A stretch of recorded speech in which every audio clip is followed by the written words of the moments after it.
اللہ الرحمن الرحیم۔ انسان اس دنیا میں چند روز کا مہمان ہے، نہ یہ اپنی مرضی سے دنیا میں آیا ہے اور نہ یہ اپنی مرضی سے دنیا سے واپس جاتا ہے۔ اسے کوئی حق نہیں بنتا کہ یہ درمیانی وقفہ میں اپنی منمانی زندگی گزارے۔ جس مالک و خالق نے اسے پیدا کیا، جس کے حکم سے یہ دنیا میں آیا اور جس کے حکم سے یہ دنیا سے واپس جائے گا، اگر اسی کے حکموں کے مطابق زندگی گزارے گا تو فلاح پائے گا۔ مقصد زندگی اللہ رب العزت کی بندگی ہے اور مقصد حیات اللہ رب العزت کی یاد ہے۔ حقیقی معنوں میں بندہ وہی ہوتا ہے جس میں بندگی ہو، ورنہ تو سراسر گندا ہوتا ہے، جھوٹ اور فریب کا پلندہ ہوتا ہے۔ اللہ رب العزت نے مرد اور عورت دونوں کے لیے اپنے قرب کے دروازہ کو کھول دیا ہے۔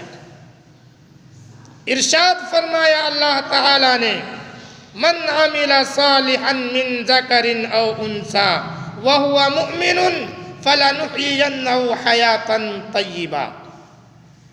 جو کوئی بھی ایمان لائے اور نیک اعمال کرے، ہم اس کو ضرور بالضرور پاکیزہ زندگی عطا کریں گے۔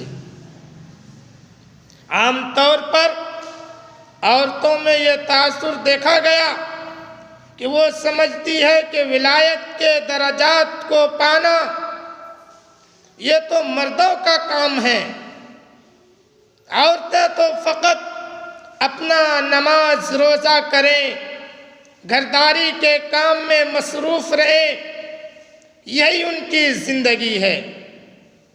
اگر ہم تاریخ اسلام کا مطالعہ کریں تو یہ بات روز روشن کی طرح عیاں ہوتی ہے کہ اس امت کی خواتین نے دینی میدان میں بھی بہت ترقی کی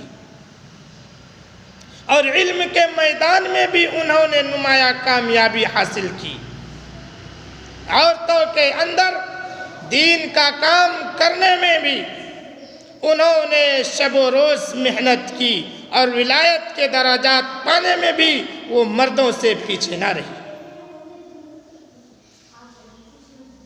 اللہ رب العزت کا قرب حاصل کرنا، اس کی معرفت حاصل کرنا، اس کی رضا حاصل کرنا، یہ جس طرح مردوں کے لیے ضروری ہے اسی طرح عورتوں کے لیے بھی ضروری ہے، اور یہ تبھی ممکن ہے جب انسان دین کا علم حاصل کرے اور اخلاص کے ساتھ اس پر عمل کرے۔